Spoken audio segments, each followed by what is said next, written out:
ఈ జన్మలో దక్కిన గొప్ప గౌరవం. సీతక్క చెప్పినట్టుగా తన జన్మ ధన్యమైంది.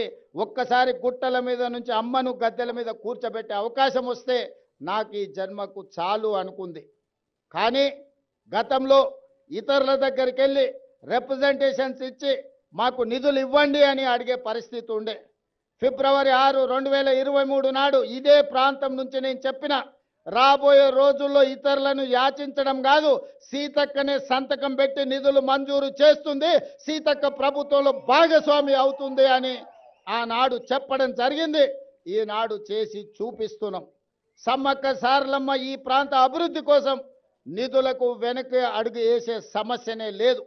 ప్రభుత్వానికి నిధుల సమస్య ఉండొచ్చు, అవసరమైతే ఇంకెక్కడైనా తగ్గిస్తాం. కానీ సమ్మక్క సారలమ్మ యొక్క అభివృద్ధి కోసం ఎన్ని కోట్ల రూపాయలైనా ప్రభుత్వం విడుదల చేస్తుంది, సరైన సమయంలో పూర్తి చేస్తుంది.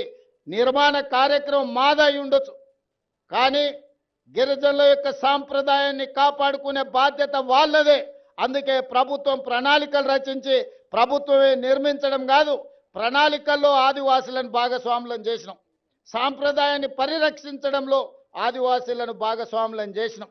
రేపు జరగబోయే పునర్నిర్మాణంలో కూడా ఆదివాసీలను భాగస్వాములను చేస్తున్నాం. అందులో ఉండే రీసెర్చ్ స్కాలర్స్ని, అదేవిధంగా సాంప్రదాయాన్ని కొనసాగిస్తున్న వాళ్ళ వారసులను అందరినీ కూడా ఇందులో భాగస్వాములను చేసినాం. మామూలుగా సిమెంట్ కట్టడాలు కడితే అత్యధికంగా 100 సంవత్సరాలు మాత్రమే ఉంటుంది. సిమెంటుతో కట్టిన ఏ కట్టడం దాని జీవన ప్రమాణము, జీవిత కాలము అత్యధికంగా 100 సంవత్సరాలు. కానీ రాతి కట్టడాలతో కడితే వందల వేల సంవత్సరాలు ఉంటుంది. దానికి ఉదాహరణే మీ ప్రాంతంలో ఉన్న రామప్ప దేవాలయం. రుద్రదేవుడు ఆనాడు కట్టిన దేవాలయం 800 సంవత్సరాలైన యునెస్కో లిస్టులో ఈరోజు చేరింది అంటే రాతి కట్టడాలతోని, గొప్ప నగిశీలతోని రామప్ప మందిరం కట్టిండు రుద్రదేవుడు. కాబట్టి ఇయాలటికి అది చరిత్రలో నిటారుగా నిలబడ్డది. అందుకే అధికారులు సిమెంటుతో ప్రతిపాదనలు తెచ్చిన సిమెంటు కట్టడాలు వద్దు, రాతి కట్టడాలతోనే కట్టాలి. రాబోయే 100 సంవత్సరాలకు సమ్మక్క సారలమ్మ మందిరం, గద్దెలు, ప్రాంగణం ఆదర్శంగా ఉండాలి, ఈ ప్రాంతంలో అభివృద్ధి జరగాలి అని ఈరోజు ప్రతి కట్టడం రాతి కట్టడాలతోనే కట్టాలని ఈరోజు నిర్ణయం తీసుకున్నాం. అందుకే ఇదొక గొప్ప కార్యక్రమం, జీవితకాల అవకాశం. ఈ గొప్ప కార్యక్రమంలో మీరందరూ భాగస్వాములు కావాలి, మీ అందరి ఆశీర్వాదం కావాలి ప్రభుత్వానికి. మేము మిమ్మల్ని మనులు మాణిక్యాలు అడగడం లేదు.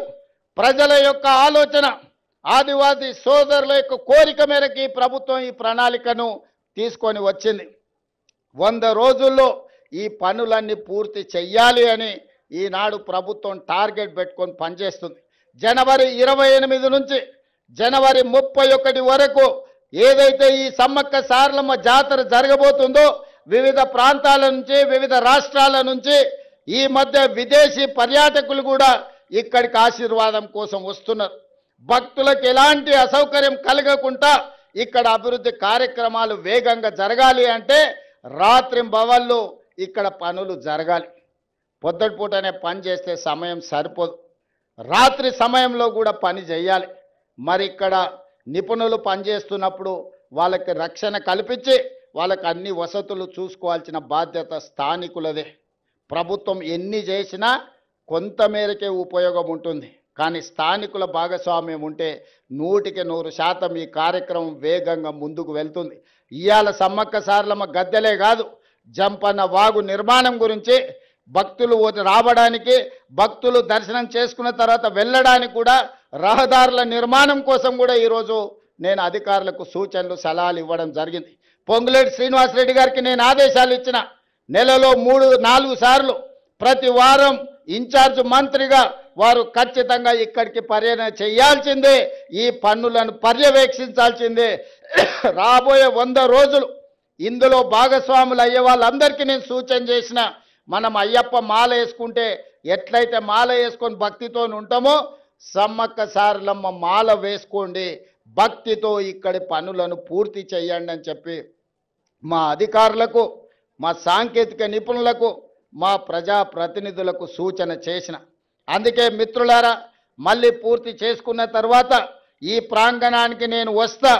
ఈసారి జాతరను అద్భుతంగా చేసుకుందాం. ఈ వేదిక మీద నుంచి కేంద్ర ప్రభుత్వానికి నేను విజ్ఞప్తి చేస్తున్నా, కుంభమేళకు మీరు వేల కోట్ల రూపాయలు ఇస్తున్నారు. మరి మా ఆదివాసి కుంభమేళకు కేంద్ర ప్రభుత్వం ఒక్క రూపాయి ఇవ్వడానికి కానీ, జాతీయ పండుగ గుర్తించడానికి కానీ వాళ్ళకి ఎందుకో మనసు రావడం లేదు. దయచేసి కిషన్ రెడ్డి గారు, బండి సంజయ్ గారు, ఈ ప్రాంత ప్రజల ఆశీర్వాదంతోనే మీకు ఆ హోదా వచ్చింది. నరేంద్ర మోడీ గారు ఈ దేశానికి ప్రధానమంత్రి అయినరు. ఇప్పటికైనా ఆలోచన చేయండి. కుంభమేళనే కాదు, ఉత్తరప్రదేశ్లో ఉన్న అయోధ్యనే దేవాలయాలు కాదు, ఈనాడు తెలంగాణ ప్రాంతంలో ములుగు అడవుల్లో ఇక్కడ ఉన్న సమ్మక్క సారలమ్మ కూడా ఒక గొప్ప దేవాలయం, ఒక చరిత్ర ఉన్నది. ఒక పోరాట పటిమతో పౌరుషానికి మారు పేరు, రాచరికం మీద తిరుగుబాటు చేసి జెండా ఎగరేసిన సమ్మక్క సారలమ్మ జాతరకు జాతీయ పండుగ గుర్తింపు రావాలి. దీనికి కోట్ల రూపాయలు కేంద్ర ప్రభుత్వం ఇవ్వాలి. ఇవ్వకపోతే మీ ఇష్టం, నేనేమనను. కానీ సమ్మక్క సారలమ్మ అన్ని గమనిస్తున్నాయి. ఎందుకంటే ఇవాళ ఉదయం బయలుదేరే ముందు వర్షం ఉంటుంది, హెలికాప్టర్ పోదు సార్ అన్నారు. అంటే నేను అన్నా, మీరేం చింత చేయకండి, ఏర్పాట్లు చేసుకోండి. సమ్మక్క సారలమ్మ వచ్చే అడ్డంకులను అన్నీ తొలగిస్తుందని మా అధికారులకు నేను చెప్పిన. మేఘాలు కమ్ముకొచ్చినట్టు వర్షం కురిసిన వాతావరణం ఉన్న మేఘాలన్నీ కూడా ఎక్కడికక్కడగా విడిపోయి ఈనాడు ఇక్కడికి వచ్చి ఈ మంచి కార్యక్రమాన్ని చేపట్టడానికి ప్రకృతి పూర్తిగా సహకరించింది. ఇవాళ ప్రకృతి ఒడిలో, ప్రకృతి వనంలో ఈరోజు ప్రకృతికే దేవతగా, దేవుళ్ళుగా ఈరోజు మనం కొలుసుకుంటున్న సమ్మక్క సారలమ్మ గద్దె మరియు ప్రాంగణ పునర్నిర్మాణానికి ప్రకృతి పూర్తిగా సహకరించింది. సమ్మక్క సారలమ్మలు ఆశీర్వదించరు. ఇక మనం ఈ సంకల్పం తీసుకొని కార్యక్రమం పూర్తయ్యే వరకు మనందరం కష్టపడి పనిచేద్దామని తెలియజేస్తూ మీ అందరి దగ్గర సెలవు తీసుకుంటున్న ధన్యవాదాలు మిత్రులారా. రేవంత్ రెడ్డి గారు సమ్మక్క సారలమ్మల చల్లని సన్నిధి నుంచి పాదయాత్ర ప్రారంభిస్తే ఇప్పుడు తెలంగాణ ప్రజా ప్రభుత్వ అభివృద్ధి జైత్రయాత్రగా సాగుతోంది. మీ అందరి చప్పట్లతో వారికి ఆశీస్సులు అందించవలసిందిగా కోరుతోంది వేదిక. మీకు తెలుసు, ఒక బెండలపాడు ఆదివాసీ గ్రామంలో ఇందిరమ్మ ఇండ్లు, అదిగో ఇప్పుడు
రేవంతన్న పేద ఇంటికి పండుగ తెస్తాడు.